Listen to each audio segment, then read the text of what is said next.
Bunko, I will leave your ass here. Nobody is leaving anybody. They're gonna steamroll the army and then they'll be back. This is our only chance to get out. Not going into the subway. You've heard the stories. We will starve here. The subway is our only chance. We take it to Inwood, get to the evac center, and get the fuck out of New York. Or we die here. I don't like him, but he's right. I'm sure Saber Interactive wishes a zombie apocalypse happened. That way there would be a reason for the death of World War Z that wasn't on them. A lot of people claim it's a Left 4 Dead knockoff. It's not. They share a similar premise and some gameplay elements. It's a new take on the Left 4 Dead 4-person co-op zombie horde shooter style. Not every game that takes its inspiration from another game is a clone of that game. The reason the term Doom clone works is because they're games that were made on the exact same engine and are essentially just reskins of Doom. World War Z dropped all the way back in 2019. I imagine a lot of you are thinking, how have I never heard of this game? Well, it was released on consoles, but for the PC, it's an Epic exclusive. And in 2019, Epic was at its peak of people that hated Epic. It definitely didn't help that there was almost zero marketing for this game. You'd think with all their money they got from Epic to make their game an exclusive, they'd have some left over for an ad or two. Now here's the kicker. This game is only 2 years old, and it's already dead. This isn't one of those online-only multiplayer games. There's a full single-player experience with episodes and bots just like Left 4 Dead. The bots are much more useless than the L4D bots, we'll get into that, but something has to go horribly wrong for a game to die this quickly. Especially since Saber Interactive is a company that has a ton of successful single and multiplayer titles under its belt. So the big question is, what the hell happened? What killed this actually pretty fun game? Let's take a look at just what this game has to offer. First and foremost is the RPG elements. You not only have classes that you can level up and buy perks for, but you can also level up your guns and buy new versions of them. The weapons you'll find around the map and even the ones you start with will already be equipped with these upgrades, so yeah, higher levels will be stronger. Each class starts with a specific weapon as opposed to everyone starting with a pistol, and you can unlock perks for some classes that'll allow you to start with specific primary and heavy weapons. You have your primary, which ranges from SMGs to semi-automatic explosive round firing advanced combat weapons, and even things like explosive crossbows. Your secondary is usually a pistol, but there are a wide range of options for them as well, like compact shotguns and single-shot grenade launchers. But when the massive hordes come running, you'll usually turn to a heavy weapon, something like the light machine gun, a semi-automatic grenade launcher, or the explosive payload rifle. It's worth mentioning that you can't level the heavy weapons up, but as effective as they are, that's not really an issue. A key difference between this game and Left 4 Dead is that World War Z doesn't rely on special zombies. There are specials, and some of them are similar to Left 4 Dead's, but the main thing you're going to be fighting is the zombies, and there's a metric fuck ton of them. The engine allows for up to 1,000 zombies on screen at once, and they move just like they do in the movies, flinging themselves off of buildings, piling over each other as they fall, and even building pyramids to reach you.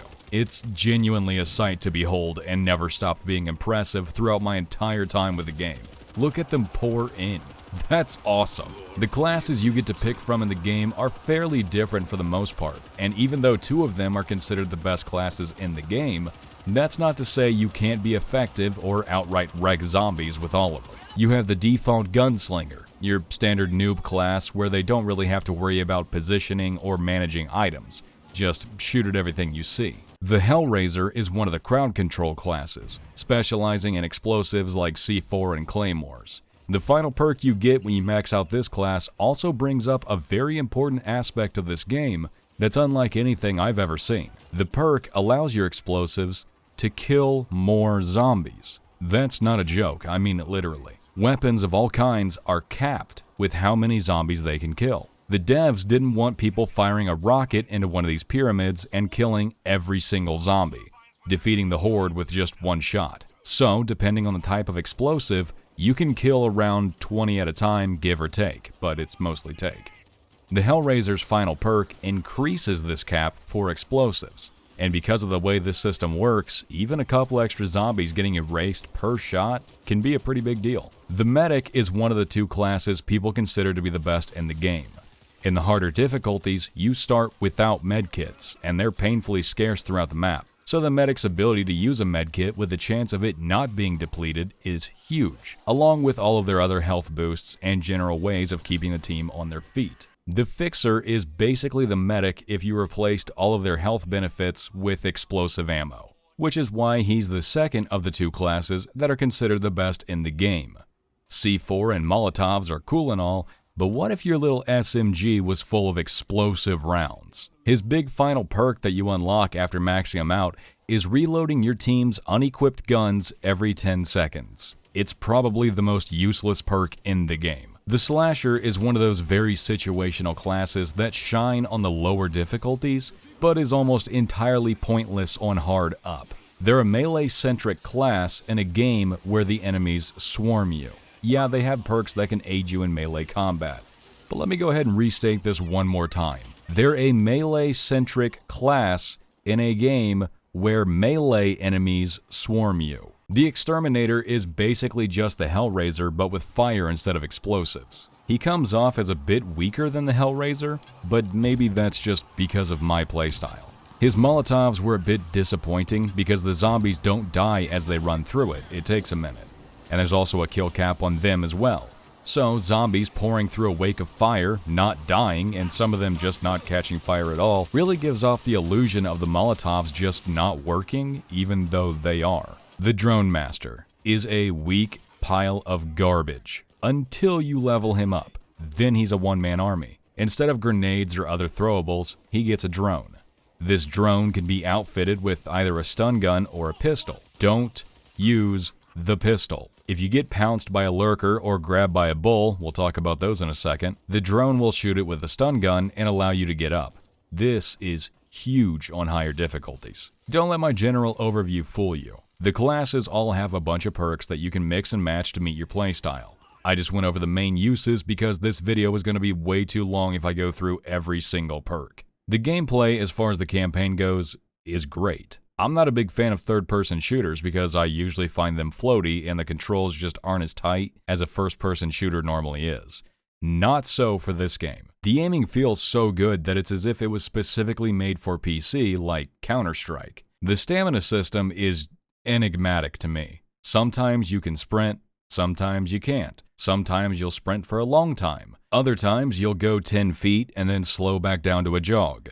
Zombies are faster than your jog, so this can be an issue, and when you try to sprint away only to not be able to, you're left with no choice but to fight. This could have been remedied by adding a stamina bar, which would also answer a few questions as to why you can't sprint sometimes. And speaking of running away, the special zombies. You've got the Lurker, which is like a landmine version of Left 4 Dead's Hunter. He'll hide in corners and pounce whoever walks by, leaving you helpless until someone gets him off you. His pounce is very short range, so don't worry about him flying through the air like the Hunter does. The Bull is like the Left 4 Dead's Charger mixed with the Riot Gear zombies. He telegraphs his attack way before he charges, but he's hard as hell to take down unless you get behind him and shoot him in the back. Like the Lurker, his attack will leave you helpless until someone saves you. For at least when I had it, the download speeds on it were godly. Yeah. Download speeds are great, but the latency is the... What the fuck? He's just The Screamer will call forth a constant stream of zombies that'll make a beeline for you. He doesn't engage you and normally sticks to areas you can't get to. The more claustrophobic the area you're in, the more of a pain in the ass he is. Spitters, like most special zombies, are only an issue if you're fighting a horde. When they spit their goop at you, it'll infect you. You have to disinfect yourself pretty damn quick, else when that bar reaches the end, you'll instantly be turned into a zombie. Combine all of a sudden not being able to sprint with being swarmed, and you'll see how quickly this guy can ruin your day. They're also annoyingly tanky. The last of the specials is the Bomber. He's easy to take out since he has explosives wrapped around him. But if he gets too close and you shoot his vest, you'll be missing a huge chunk of health. Oh crap. shit. That's a ton of information before we even get into the game. But that's because all of this is thrown at you immediately and constantly. But with all that said, let's get into the game. Starting with Episode 1, New York. This place is home to some of the most disgusting, disease-infested creatures that have ever blighted Earth, with corpses and rot everywhere. But the zombies have been pretty effective at cleaning this place up. Unfortunately for us, we're out of food, and so the time has come to finally get out of the city and hopefully reach the military for safety. Make your way to the elevator and descend to a couple floors from hell. Admire the beautiful scenery, piss off the locals, and then tear down their spirit pyramid. Get down to the main doors and prepare for the horde by setting up defenses like razor wire, stationary and automated machine guns, and the biggest weapons you can find. Once that's been dealt with, open the gates and realize that not much has changed for New York. Make your way into the subway and meet some crazy Brit that's commandeered a tram. He'll demand that you find supplies for them in exchange for passage on his new ride. Luckily, here in America, we keep large stashes of supplies for just such an occasion all over our subways. This is also where we hit one of the most painful limitations for the AI. They won't carry supplies.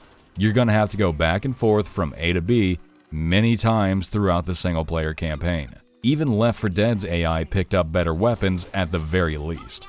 There's other limitations that we'll get to as they come, but this is by far the worst aspect of them in my opinion. Grabbing the last of the conveniently placed supplies, we board the train and set off. The train is stopped by a massive steel door that's just on the tracks for some crazy reason, and so we set off to find a button that'll open it. We find the computer that opens the door and start setting up defenses once again. These defense sections are a staple in this game. Every single mission will have several of them. Some really suck and aren't fun at all, and others feel like busy work, but some of them can really leave you scrambling to try and cover everything and can get pretty intense, especially on higher difficulties where the zombies not only do more damage and you have less health, but they also spawn more zombies as well. Once the horde is dealt with, it's time to use that breaching charge we just so happened to pick up. Doors like this mean charges can be used to blow them open. Breaching charges aren't necessarily hard to find, but they're not usually found in places where you would expect to find equipment. So if you're looking for them, you'll want to check everywhere, especially places that are out of the way. Now we have to turn on vents to pump out the poisonous gas so we can make our way around the facility and to the other console over there. We couldn't just hop onto the roof of the train and have him drive us over there. No. We had to slay a few thousand zombies and walk 4 miles to do it. And this brings us to another stupid design choice. You have to go search the corpses of workers to find the keys to activate the fans that'll remove each level of gas. They don't just tell you where the bodies are and you have to go check them to find a randomly placed key. Instead, they tell you where the bodies are one at a time and you have to go search each of them until they finally show you the correct body.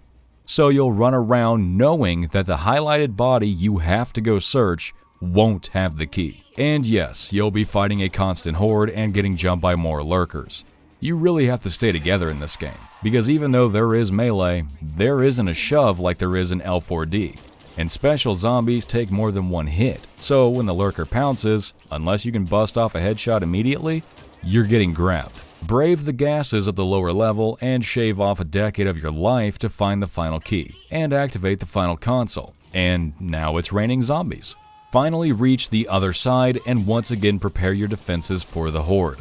You're about to start another holdout. This time, you don't only have to protect yourself, but also the train. If you let the zombies attack the train for too long, they'll break in and kill everyone inside, so don't let that happen. Seriously though, look at all of those zombies. I've always wondered what Left 4 Dead would be like if they removed all of the special infected and instead just added more zombies, and this seems like a good representation of that. This game is pretty cool. Finishing this mission up, the crazy Brit acts like he's going to leave you, and the survivor group almost kills him right then and there. This is supposed to be a funny scene, but since the only banter between the survivors is nothing more than canned responses, it falls pretty flat. Honestly, the crazy Brit has more personality than your entire group combined, I'm not exaggerating. Next mission, and this is as far as the train can go. Back to fighting your way down the street. You'll enter the train depot, which brings us to another pretty cool element of this game, stealth. Aside from events that'll trigger a horde, you can pretty much stealth any mission, and it's really satisfying when you do. This isn't really like L4D's version of stealth because in that game, the director will constantly send waves at you, especially if you're not engaging as much as it thinks you should. But this game isn't like that. It's kind of hard to explain without knowing all of the intricacies of the logic system, but just trust me on this one. It's more refined and closer to actual stealth in this game. We've reached a door that blocks our way, and instead of knocking out a window, we're gonna ram a fucking train through it. And by now, you know what that means. Start setting up defenses. It goes pretty quick and a lot of the zombies get caught up on the gate, so it really doesn't feel like your normal holdout mission. Bust down the door, escape into the sewers because every game has to have a stupid sewer level for some reason, and wind up in a museum that is packed to the brim with zombies. What kind of weird museum is this? Why are there bars and jail doors everywhere? It doesn't matter. Find the exit and follow the wave of the undead. You'll find a whole bunch of claymores and some not-so-friendly auto turrets. You can hack the auto turrets, but they're generally pretty useless. It's been about 5 minutes since the last time we had to hold out, so here at the end of this mission, it's time to do it again. Start the loudest winch in the world that'll bring the boat to the dock and start setting up your defenses. It'll periodically jam, meaning you'll have to run back and restart it. But it's a pretty wide open area with a couple places that zombies can spawn right next to it, so you probably don't want to hold out there. Once the boat finally reaches the dock, you're home free. Well, not really. The final mission of the episode. You ran out of gas. Clearly the whole boat to safety thing isn't going to work out, so you once again take to the streets. On the bright side, the military is still in town, but getting there is going to be a claustrophobic mess for the most part. Get into the parking garage, call the elevator, activate a claymore, and reach safety. And by safety, I mean fully armed and armored soldiers that are next to useless. So useless, in fact, that for this final holdout mission, you have to do pretty much everything yourself. You're defending a hospital until the helicopters arrive to take you all to safety. The swarm that'll be coming is massive, so they give you a flare gun that'll mark a spot to be annihilated. Basically a big red oh shit button with a long cooldown. But you're not just defending this big wide open area, oh no. Their electric fences will fail in other parts of the facility, and you'll get voluntold to go fix it, while everyone else stands around being useless. You'll fix the grid a few times, and then the zombies will start pouring in from a new area. You'll run through an unfinished part of the hospital and set up a hasty defense there. Without much issue, we somehow all load up into 2 helicopters and make our escape. That first episode isn't bad at all. It's not the most fun episode, but it definitely didn't drive me away from the game, and I was ready to see what the next episode had in store for me. At this point, I was liking the game. In fact, I still like the game, that hasn't changed. But I hadn't found any real reason for why everyone stopped playing it. There's more to do and to work toward than in Left 4 Dead, but people still play that. The aiming feels great, but the movement is a little slower and you can't jump, just mantle and climb, but that isn't a deal breaker at all. What did this game do to drive everyone away? Let's get to the next episode and see if that's where it all falls apart. Break out the Happy Merchant memes and yarmulkes because we're going to Jerusalem. I better not get demonetized for that. However, this time around, we're not trying to escape. We've got to find and rescue Dr. Greengold. There's too many zombies around his home, so we'll need to draw them away with a distraction. Get to the gate, set up your defenses, and turn on the loudspeakers. Oddly enough, there won't be too many zombies that come after you, but don't worry, that'll be corrected soon. Make your way to Greengold's house and set up defenses, but now we can also barricade openings to hold the zombies at bay. This is going to be a long holdout mission, so make sure you know where the ammo is and get ready. Immediately get jumped by a lurker, and watch how ridiculously long it takes for the AI to help you out.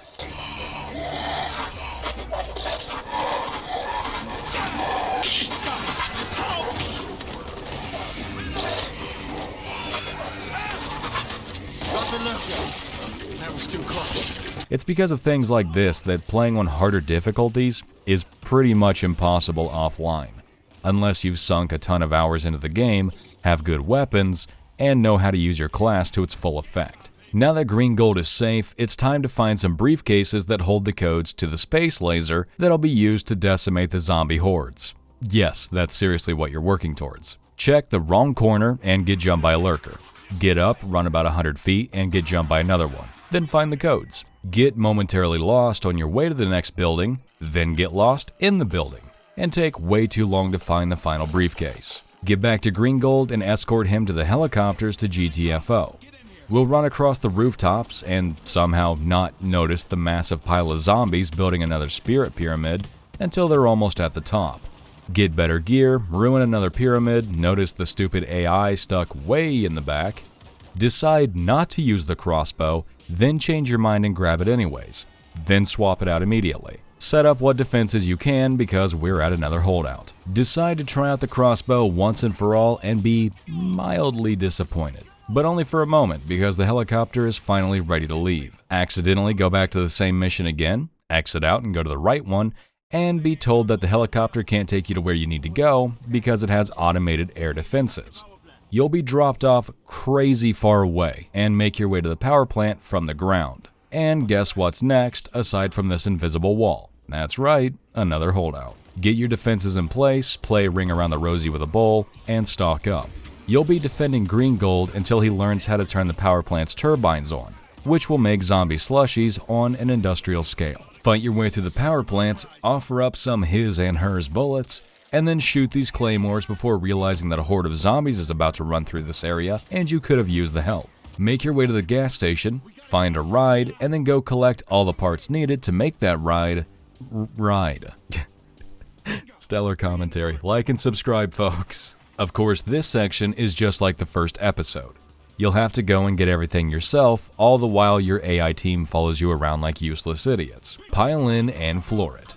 This episode has been pretty fun so far, so it sucks that we're already at the final mission. We're at the facility that we can use to fire the space laser. All we have to do now is get inside. They must have heard my comment about this episode being fun, because you now, once again, have to go search a bunch of bodies one at a time to find a key that'll always be on the final corpse rather than just being randomly placed. You stealth this entire section like an absolute boss in a library and then find out that the game is a dick and forces you into blowing up a claymore so that zombies are guaranteed to come. Call me petty, but that genuinely annoyed me. And then accidentally walking into a claymore didn't help things. Blow open the gate and charge inside about 50 feet and stop, because we're already at a holdout. You know the drill. Prepare your defenses and stock up. Once you're done, I hope you enjoy the holdouts because you're going to get that bunker door open and then do another one immediately. Finish that one up and turn the fan blades on to cover your ass, and then be thoroughly disappointed with how lame the deaths are. And guess what happens when you get to the next area a mere 20 feet away? Another holdout, except this time you have to defend a vulnerable Green Gold while he works, while also having to run away from him to activate some systems, which your AI team will follow you while you go do. So you better hope no zombies get in while you're working, else they're definitely going to get him. I'm going to just say it now. If the AI were vastly improved and actually helped play the objective, this game probably wouldn't have died, or would at least have more residual players. But we're getting ahead of ourselves. After typing randomly on several computers, it's time for the big finale, another holdout. This entire mission, aside from technically the first part if you stealth it, is just one holdout after another.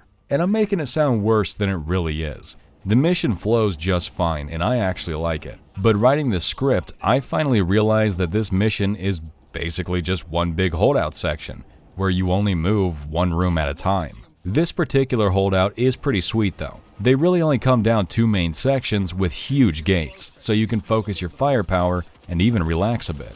Green Gold works on getting the air defenses shut down, and you just need to hang out until the helicopter finally gets to you. It's a bit too tame for a grand finale, but at least in the end, you get to watch the space laser fire, I guess. That was a really short episode, but it was action-packed in such a way that it didn't feel like a constant grind.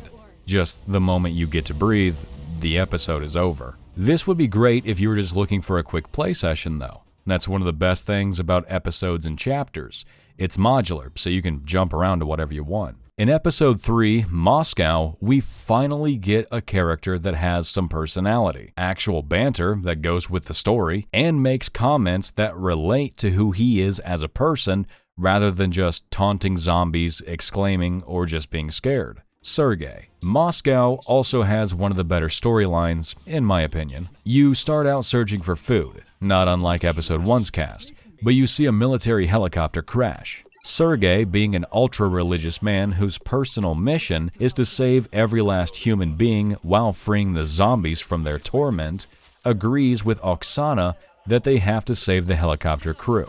And so they go through what I believe to be one of the worst mission sections in the game. Fighting their way into a museum, they get to a closed gate that has the code written on the wall. Because that would just be too easy, the alarm goes off anyways. A very, very annoying alarm. For 2 minutes. Father. They're coming in! Let's try this. You have to hold out for a couple of minutes, then go down the hall into a basically copy-pasted room and do the exact same thing again. There's plenty of missions where you essentially do the exact same thing more than once in very similar areas, but for some reason, this particular section is very irritating to me. Probably because of that stupid alarm. Thankfully, the next part of this mission has you leave the museum, and you make your way to the helicopter. There's a single survivor in the wreckage and has a ton of food on board. Not leaving without it, you secure the food supplies and listen to the survivor, Svetlana's, story. They were on a rescue mission, which you'll find turns out to be a whole lot more than that. You know the drill. Set up defenses and hold out. At the risk of being overrun and needing help with the food supplies, you are thankfully contacted by another one of the teams in the area, claiming they hear gunshots and inquire as to what's going on. One of your group members calmly explains what's going on. Bumashkov, we are under attack! We're coming to you. Hold out until they finally arrive to provide support. In the end, you'll get some actual character building between the group. Get the supplies and head to the church. Sveta, you'll come with us. I need to find our team. Red Square is no man's land. We'd never make it. There is a chance. I cannot leave them to die. Father, you're a good man, but you're an idiot. And you're a smart man, but you're lost. It's not much, but it's more than everything else so far. An odd mechanic that this game has is how it deals with weapon experience. While your character can level up and all the extra XP will carry over to the next level, weapon experience doesn't. So if you have, say, 10 experience left to level up a weapon, and you get 50 experience for that weapon in a mission, it'll just give you the 10 to level up the weapon and start you at 0 for the next level. I hated this at first, but maybe it's just a way to make sure players didn't get into a specific area where they're untouchable and boost a gun to the max level in one mission or something. Sort of like how Diablo 2 will only allow you to gain full experience from monsters near your level, so you can't just go and boost levels in one sitting with someone who's a higher level than you. Of course, they also have a secondary measure in place to make sure you can't get through weapons quickly anyways, and that is the currency used to buy them. I don't like this system, and I don't really understand why it is the way that it is, but it's also not a deal breaker for the game. We're about halfway through the campaign, and I still haven't found anything that might drive people away in droves. Let's just continue on with the story and see where it goes from here. Maybe there's something towards the end. As stated in the last chapter, we're going to help Svetlana find her missing team, as well as the key needed to activate a nerve gas facility that should kill off all of the zombies in the city. Clear out the parking garage and give Lana the go-ahead to bring her team in and search the area. As you can probably guess, you're on guard duty, so get ready for the holdout. This one does something a little different though. One of Lana's team members will come out and open doors for you, so you defend him and the search party. But the doors he opens will contain extra gear. I really like this change of pace, particularly because it was such a new thing, and doesn't happen very often throughout the campaign.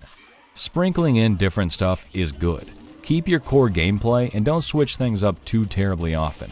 At least, not in a game like this. Oh, by the way, that holdout we just did, that was the baby holdout. here comes the mama. Lana can't find the key the other team had or the radio the missing team used to broadcast their distress call. So, like a true woman, she decides to just go to the mall. We might find the other team there, but I like to think she just wanted to go. Clear out the zombies as you progress. Find the radio, signal Lana's team to advance. They'll find the key, but also decide it would be best to use the radio to warn the survivors still in the city about the nerve gas.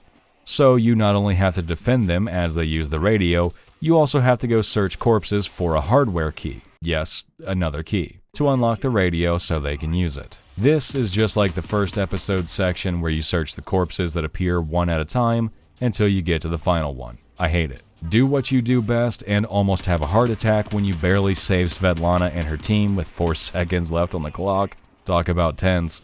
Give her the hardware key and wait for them to make the announcement, while holding out, of course. They'll finish and the whole group will retreat together. The next episode will begin near the bunker that holds the gas, and it's a pretty cool one. You enter a train tunnel to find the entrance to the bunker, fighting your way through the maintenance tunnels and reaching the panel that will take Svetlana roughly 3 waves of zombies to activate and open the door. Holdout time.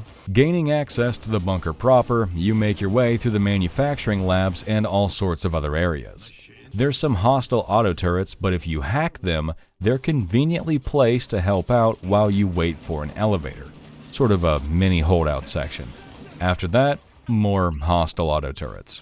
The path you take as you make your way through the facility may be linear and difficult to get lost in, but the density of industrial supplies, pipes, and science equipment still somehow makes it feel like you're running through a maze. It's really good. Arriving at the lab, you get to see a little demo of what the nerve gas can do. Honestly, I was hoping the zombies' heads would explode or something, but I guess just dropping dead is fine too. We're finally at the end of the road, except for the fact that there's another mission after this one, but that was added in later, so just roll with me for a bit. Here you activate the consoles in the order that Svetlana tells you. This will mix the nerve agent and prepare it for its dispersion. Which valve to open and when? You must follow my instructions exactly. It's open!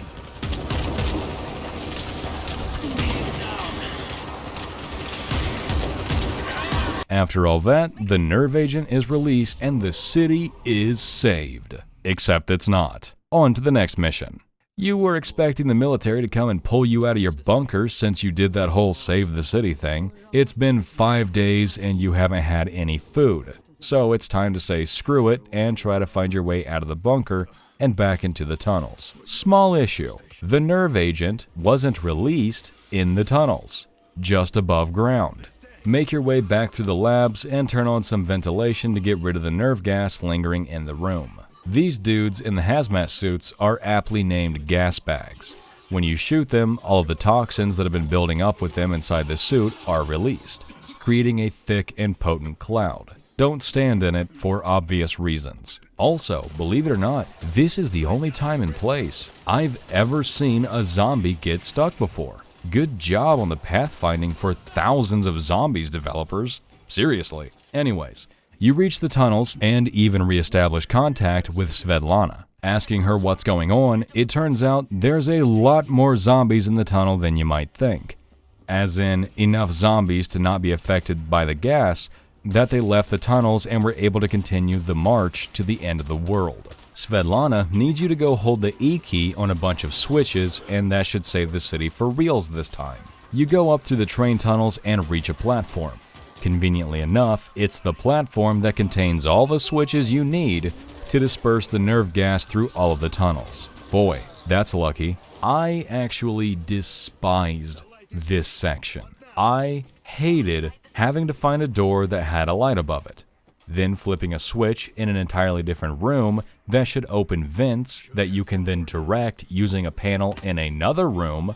The whole thing was just convoluted and dumb.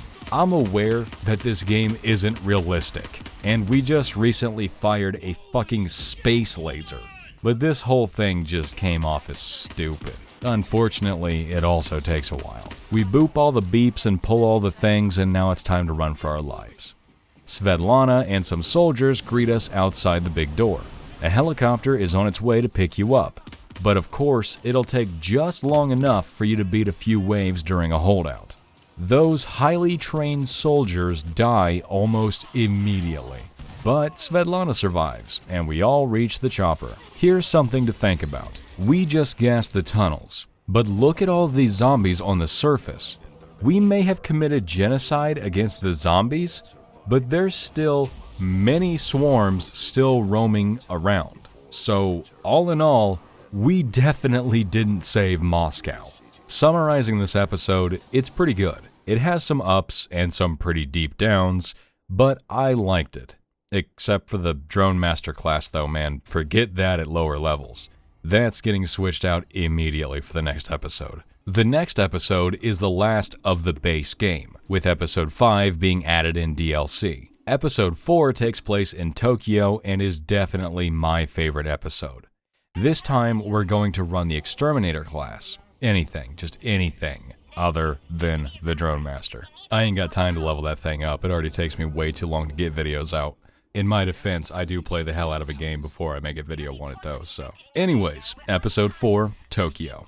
Japan is loading people up on ships to get them away from the mainland and keep them safe. Evacuation is almost done, and you're part of a team that gets sent to go assist one of the convoys on its way back to the harbor. You start in the middle of a town and need to fight your way to said convoy. Reaching the tunnel where the bus is located, you begin your treacherous journey through the passage with zombies coming at you from both sides.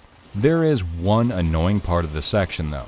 You have to be ridiculously close to the bus for it to move. It got to the point to where I just stood in front of it and let it push me. Not out of laziness, but because I got sick of taking 2 steps away from it and then realizing the bus had stopped.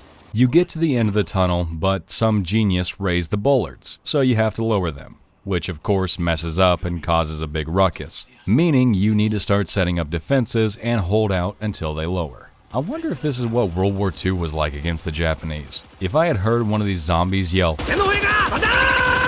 I would have lost my shit. Anyways, you reach the military evacuation point and send the bus on its way, but you get redirected to assisting the military forces over at another gate that's in danger of being overrun. This holdout is awesome. It's a huge, wide open area. The zombies pour in from all over. It can get really hard, and it's also one of those holdout missions that tries something new. There's another gate that we need to support, but you don't actually go to it. You have to provide range support from the parking garage. It's short and ultimately kind of pointless, but like I said earlier, sprinkling in some new stuff is always great.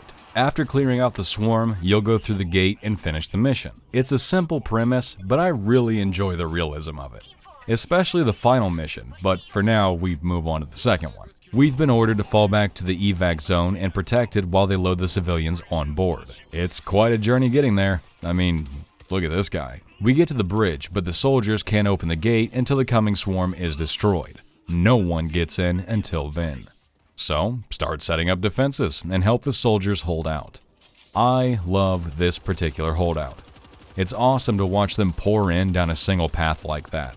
And those razor wire barricades are crazy effective. Mop up and get voluntold to go to the fuel depot. Hit the button on the wall to open the door and then stand at the wrong door like a moron for way too long.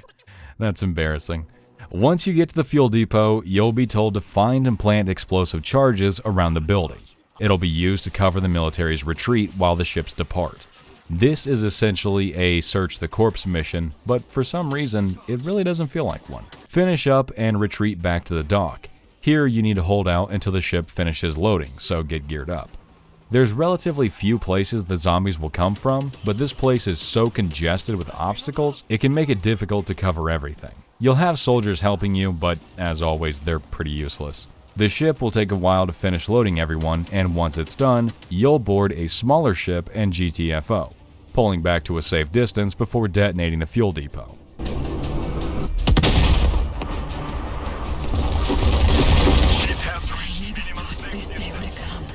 did everything we could.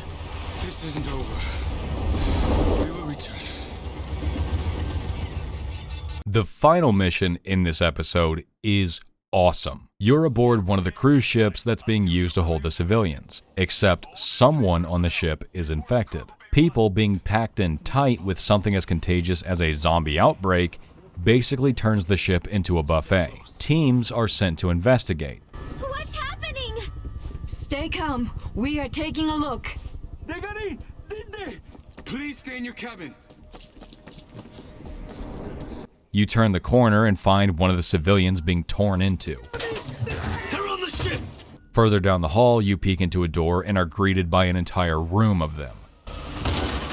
A bit further, and you find one of the soldiers meant to defend this area. You pass him and take the elevator down to reach the cargo deck. More teams are being assembled and sent out into various parts of the ship. You let them do their job, you do yours. In the next cargo bay, you find a squad of soldiers being overrun by the infected. You provide support and attempt to seal the room, but there's just too many of them and the soldiers are all turned. Flipping switches and killing zombies has been the entire game up to this point. But for some reason, for me, it just feels so much more urgent now. There's no time limit, but knowing that the infection could very well devour the entire ship, it feels like it's a race against the clock. It did something for me, you know? You clean up in this bay, seal it off, and are ordered to the back of the ship. You proceed through the machine rooms and up to the elevator, ending up in the atrium, which has exactly as many zombies as you think it would. A wide open area lined with shops and lodges. They come out from everywhere. You wade through the dead and screams of the passengers, finally reaching the rear of the ship. Here, you'll activate the loudspeakers and blast some music to draw the zombies to you and save the rest of the ship. This does bring me to one very big disappointment with the game though, and that is the music is aggressively generic. It's just, I'm certainly no professional when it comes to critiquing music, but I wouldn't blame you if you just turn music off entirely. It's not good.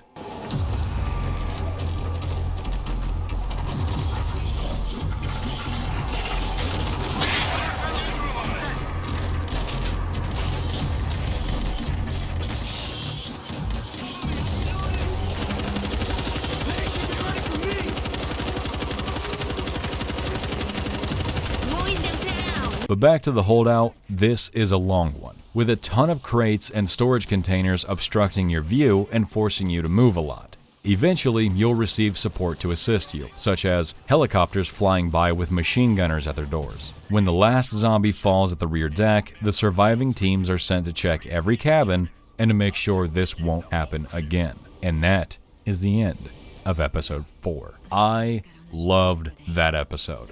The realism of the situation, for the most part, is a huge plus for me.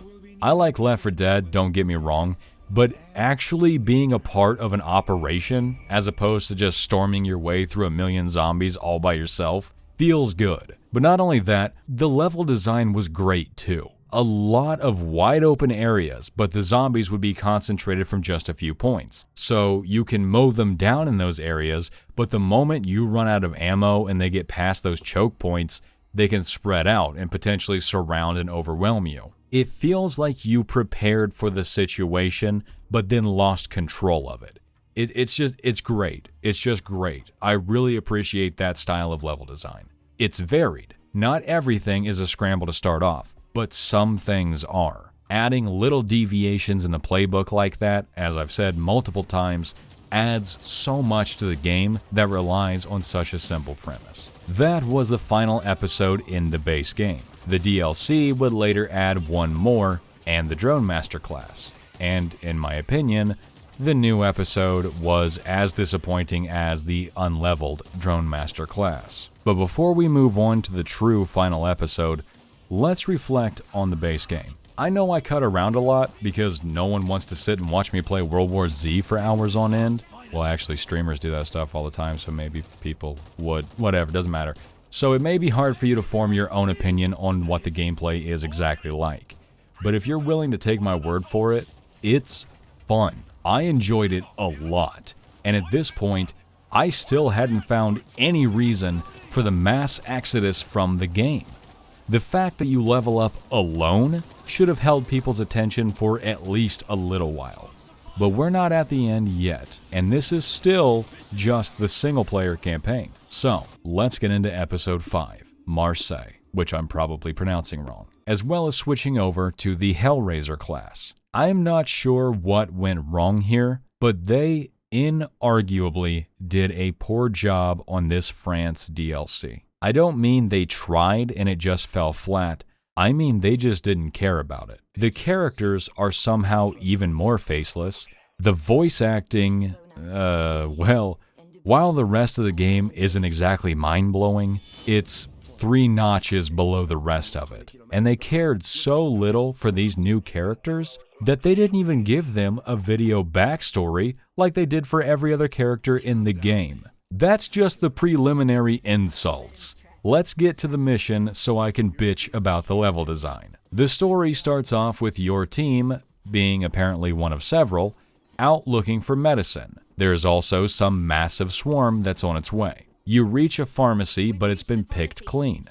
Luckily for you, the team that came first has apparently died, and their corpses are still strewn about. Yay, a corpse hunt. You search them for a specific type of medication, needing it for the apparently massive amount of people back at your base that are all sick and throwing up everywhere. And apparently, every single one of the bodies has the exact medication you need. You'll notice I'm using a lot of apparentlys. That's because you never get to see any of this. The abundance of telling and lack of showing is especially noticeable since you most likely just came from episode 4, where we get to see almost everything, including other teams gearing up and moving out, and civilians getting attacked and turned.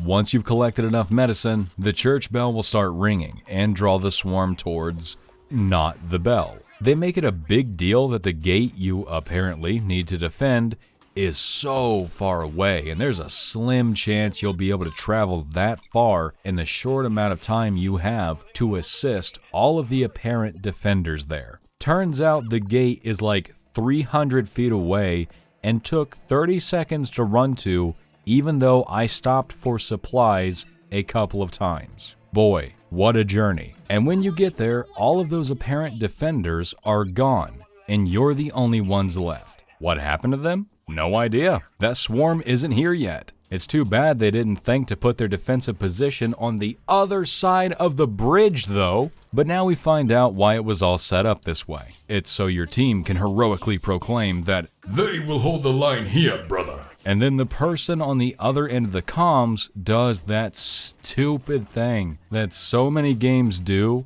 where they vocally jerk the player off. Oh my god, you're so brave.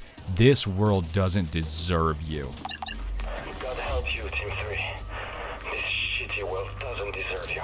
I hope I grow up to be like you someday. You're so cool. Shut the fuck up. Who was this DLC made for? Preteens with self-esteem issues? And let's not forget one thing. There was already a team here that died defending this gate. Aren't they just as heroic and brave as you are? No, don't worry about them. They suck. You're the cool one. Games that do this irritate the hell out of me. It is cringe of the highest order. And that super massive ultra horde that you were so brave to take on all alone is apparently attacking a different team as well. So you have to go save them.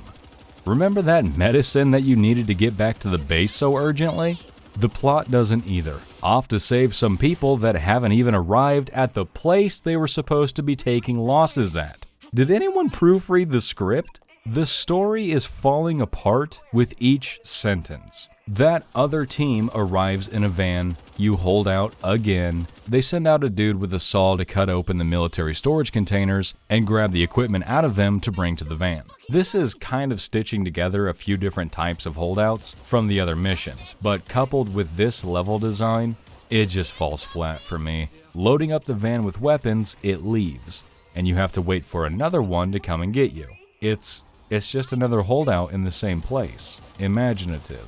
Let's just go to the next mission. We start on the side of some random hill with no real way to have gotten there unless we hiked or something. Instead of hiking the rest of the way up the hill, we need to take a detour through a zombie-infested village to get to a stone cutting factory that has a lift that goes to the top of the mountain. It's a pretty short trip there, but once we arrive, we have to call the elevator and it makes a bunch of noise, which turns this into a holdout mission. It's a decent arena and does allow you to set up a pretty solid defense, along with several places the zombies will climb up and where they can try to flank you. You can somehow activate those giant saw blades, but I can't figure out how to do it. I really wanted to. You ride the elevator up in a fade to black cutscene, which conveniently spits you out a mere 100 feet away from the naval fort that has the missile launching systems. As you approach, you find a few of the garrison members holding out in a caged room. You save them, and a senior member among them explains to you how to fire the missiles. The hardest part is trying to aim the launcher while being offset from it. But after firing the first salvo, you get a pretty good idea of how to aim it. You need to destroy the different places the zombies are pouring in from. A tunnel, a bridge, cause a rock slide or two, no big deal. I thought it was weird that it wasn't really a holdout mission, and I was never attacked in any major way while firing the missiles. So I went back and played the mission a second time, and it went the exact same way. So this is just kind of a freebie mission, I guess. I don't know. The next and final mission is supposed to be an epic Alamo-like situation. It isn't. We get back to the fortress and are introduced to this new mission with bad voice acting. Listen, guys, in case this doesn't work, Whoa, don't say that shit. It's bad luck. we just want you to know that... Shut up, man. I'm serious. We're immediately on the move, needing to fill a trench with fuel from a semi-tanker to prepare for the coming swarm. You retreat to the outer wall and get ready for a holdout. After clearing out most of the zombies, they decide it's time to ignite the fuel in the trench. Kinda seems like a waste of a trap, but alright. You're told that there's a breach inside the fort, and so you need to brave the sewers, because of course it's a fucking sewer, to close the breach. In a pretty cool change of pace, you have to go in and find the explosives, but deep in an unpowered and unlit section of the maze-like catacombs, so you have to equip a flashlight for the first and only time in the game. The flashlight is so bright and has such a wide angle that it doesn't add anything to the scare factor, but it's still a neat idea and one that I really appreciated. You bring the explosives back up to the breach, plant them, and hit the detonator. When you get back topside, you find the morons that didn't bother closing the gate. But when you go to shut it, the generator shorts out, so you have to go out into the swarm to fix it. This sounds way more tense than it really is. The breaker is like 50 feet from the gate, just 2 lefts and you're there.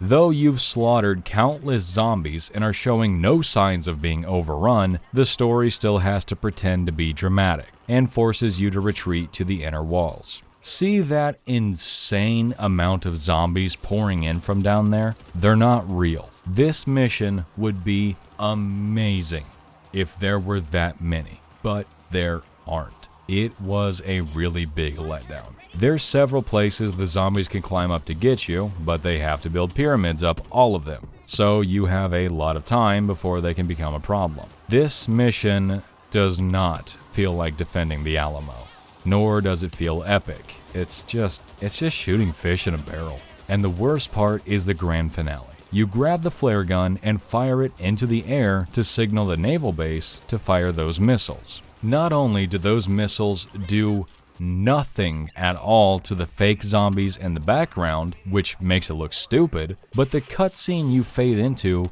removes all of the zombies. So they just fly in and hit the ground. Also, level design.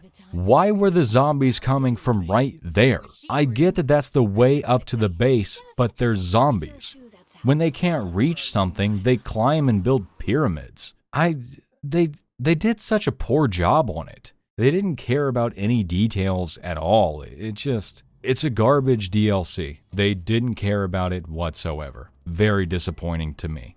I don't know what else there is to say about Episode 5. I greatly dislike it, and I think it's a bad DLC. It's by far the worst episode, and includes by far the worst class to start off with. Once you level it up, it's fine, but dear God, early levels it's useless. But here we are at the end of the campaign. And the final episode notwithstanding, I had a good time. It was fun. But that doesn't really matter, does it? It doesn't matter that I had fun playing through it one time. There's plenty of games that I enjoyed playing through once, and then never played again. The thing with this game isn't that people necessarily disliked it, but that they couldn't keep people playing the game over any length of time. Before we get into the multiplayer, let me remind you of a few things. This game was an Epic exclusive. It came out for consoles too, but the marketing campaign was almost non-existent, and the crossplay feature wouldn't be added until March of 2020. There's a huge amount of people that have never heard of this game. Even if Epic promoted the game on their store, this was back in 2019, when people were losing their minds over Epic exclusivity deals. There was a much greater fervor in hating Epic than getting on their store and checking it out. But the big thing that really, truly killed this game wasn't the lack of initial players, though that certainly didn't help. It was the abysmal multiplayer. You couldn't finish a mission without getting dropped from the server. Objectives would just randomly fail, and you would get kicked back to the lobby screen. XP not saving in a game where you already had to grind quite a bit. And though people still play Left 4 Dead single player to this day, there's some big differences between these two games' offline modes. And probably the biggest thing is that there's no mod support. The next big difference is the AI. World War Z's AI can't even heal themselves, let alone you. To be able to play with them on higher difficulties requires you to basically be able to solo the mission by yourself. I'm not saying it can't be done. Plenty of people have.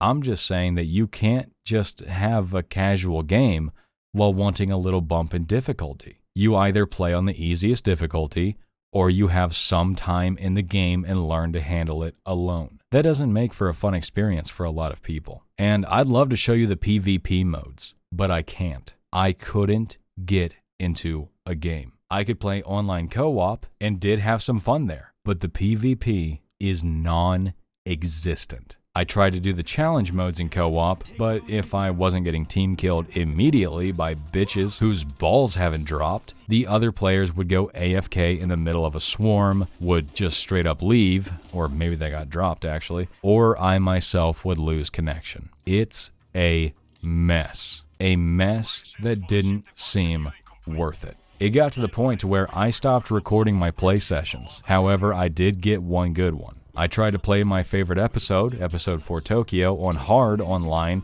and I actually got into a game and got to play the full episode. There were players that would go AFK and drop out throughout the session, but there was always at least 2 of us playing.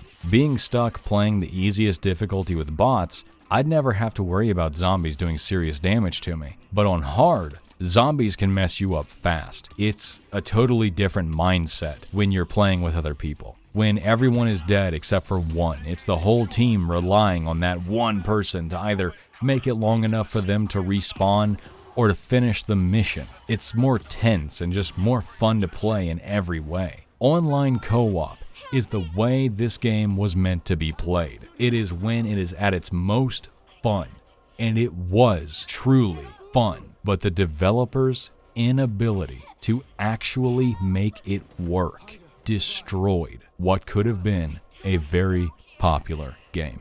This game's downfall was not being able to actually play it. Wasting time trying to level up a class or weapon just to get your XP scrubbed sounds infuriating. And the fact that the developers not only released what I consider to be a half-assed DLC, and then almost immediately after stopped support for the game. No new content, which was desperately needed. No more updates. Nothing at all. Definitely seems like it would be the final nail in the coffin. There's been several games that have been genuinely great games that just can't be enjoyed because of how buggy they are, or because of how bad the online experience is. And that's great games. World War Z is not one of the greats. It's not bad. I've already said I've liked it. But this game isn't top 10 material or anything. It's a 4-player co-op horde shooter. And if you've looked at Steam ever, you'll see that there's plenty out there. Plenty that don't have the problems this game has. World War Z, the zombie game that died and stayed dead, was killed off by its own failings. By having developers that, for whatever reason, weren't able to make a stable multiplayer experience, develop an AI smart enough to at least be on par with competitors like Left 4 Dead, and lied about all the new content they would bring to the game. It added a lot of new things in the genre, tried some different stuff, and made for a solid game. But no game is fun if you can't actually play it. There's no virus in the world that's going to bring this game back from the dead. And so that marks the end for World War Z. Thanks for watching. And a very special thanks to my first Patreon supporter, Joe Barron. Helps out more than you could ever know, man. I appreciate it, truly. Link to the Patreon is in the description if you want to show support in that way. I release videos quite a bit earlier over there, as well as a bunch of updates and stuff. It's new, so there's not too much to it yet, but there will be. But here at the end, this is Mitchell Gutsend. Have a good one.